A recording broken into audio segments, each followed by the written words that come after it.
إذا أنتم تخرجون وله من في السماوات والأرض كل له قانتون وهو الذي يبدأ الخلق ثم يعيده وهو أهون عليه وله المثل الأعلى في السماوات والأرض وهو العزيز الحكيم ضرب لكم مثلا من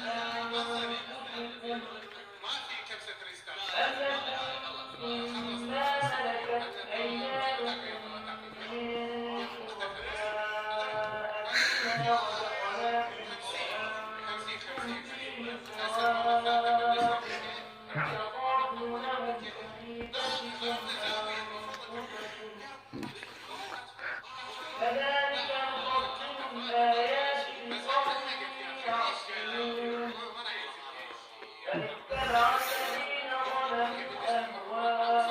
أهواءهم بغير علم فمن يهدي من أضل الله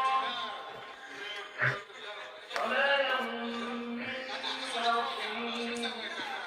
فأقم وجهك للدين حنيفا فطرة